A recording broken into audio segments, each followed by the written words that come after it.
Hello, boys and girls. We have enjoyed a month of April with Tommy DePaula as our author of the month, and we're going to read the last book that I have of his. I found one for tomorrow called The Bubble Factory, which I had never heard before, that you can listen to online. But this one's called The Art Lesson. I love this book because I always loved art class when I was in school. I still love art. I still love drawing, creating, coloring, and I also loved a box of brand new crayons or markers, and I just loved creating. So this is the art lesson, how Tommy got his start in art, and it's a true story. I put the link in the seesaw activity so you could see him talking about this story, how it happened in real life when he was little.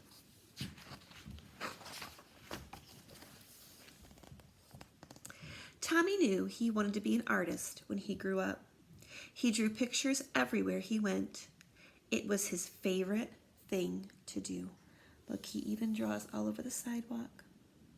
Looks like he's trying to sell his work too. It says 5 cents for that one.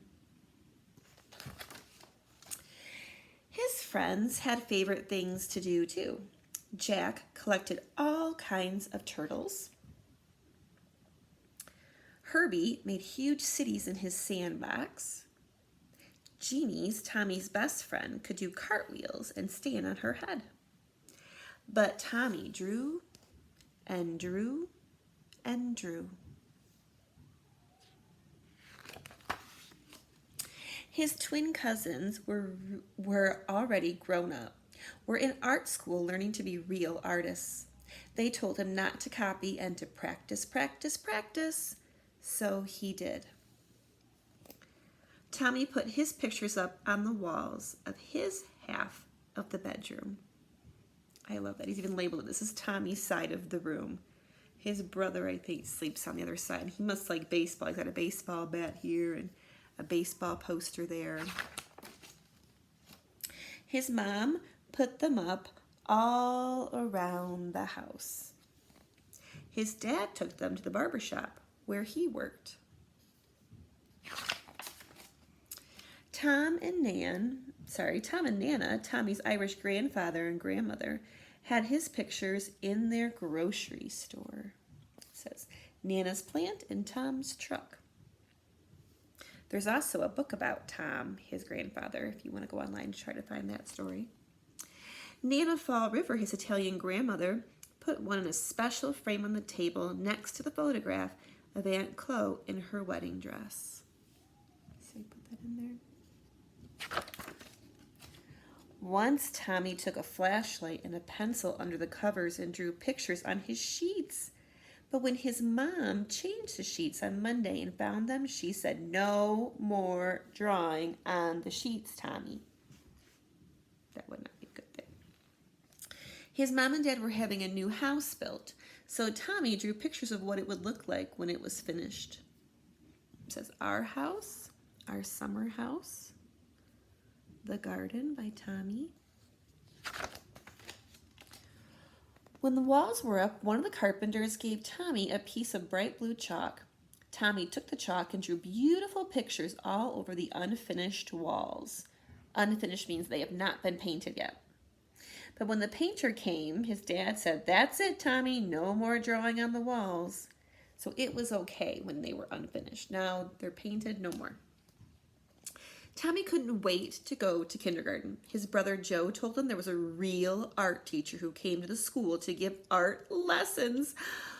"When do we have our art lessons?" Tommy asked the kindergarten teacher. "Oh, you won't have your art lessons until next year," said Miss Bird. "But we are going to paint pictures tomorrow." Oh, it wasn't much fun. The paint was awful and the paper got all wrinkly. Miss Bird made the paint by pouring different colored powders into different jars and mixing them with water. The paint didn't stick to the paper very well and it cracked. It was windy. When Tommy carried his picture home, the paint blew right off the paper. "At least you get more than one piece of paper in kindergarten," his brother Joe said. "When the art teacher comes, you only get one piece." I laugh at this because when I was little, I used the same kind of paint. I remember the teachers mixing it up, but it was never really brightly colored, and it would kind of crack and fall off. I was making a connection. Tommy knew that the art teacher came to the school every other Wednesday. He could tell she was an artist because she wore a blue smock over her dress, and she always carried a big box of thick colored pencils. There's the art teacher.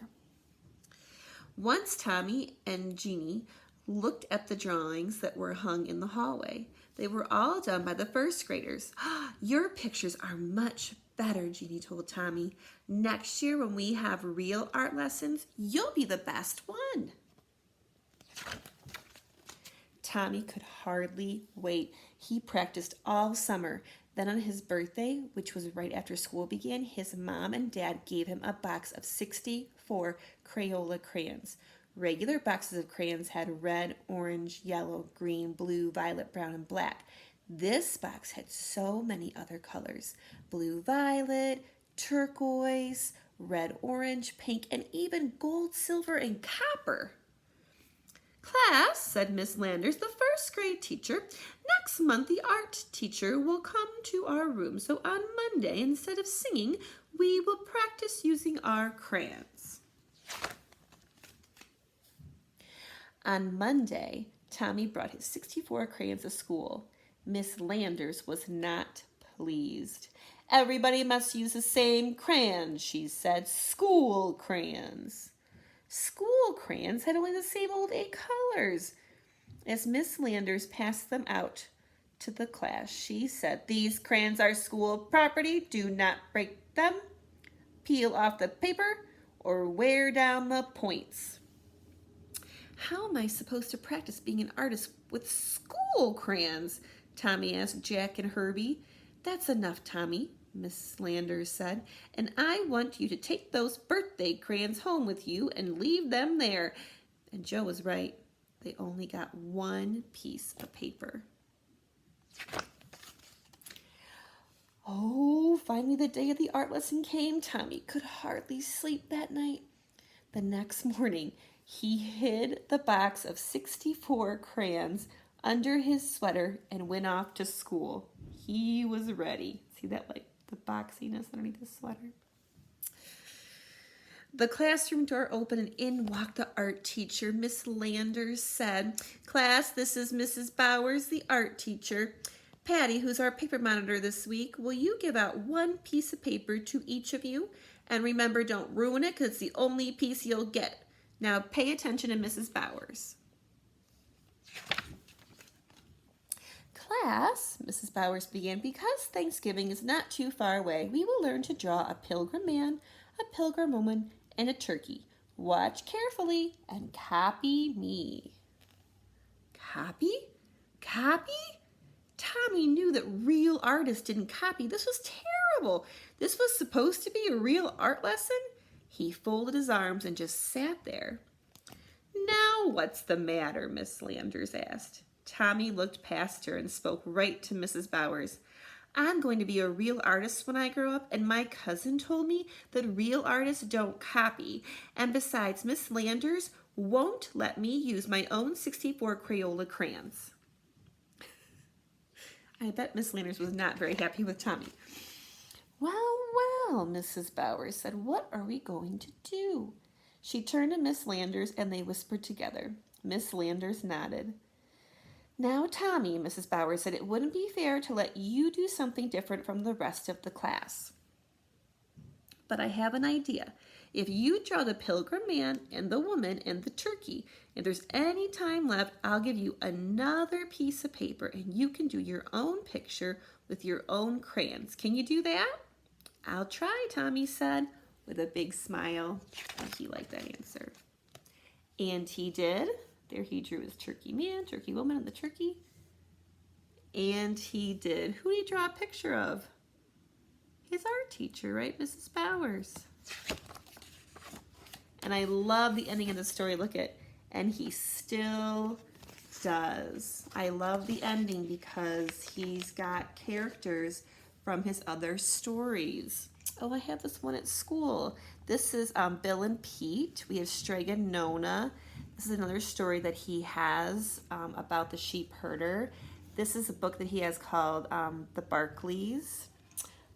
We have down here, he has a book called The Cat Book, which is actually a nonfiction book, an informational text about cats. He also has a book called The Popcorn Book, which is another informational book about popcorn.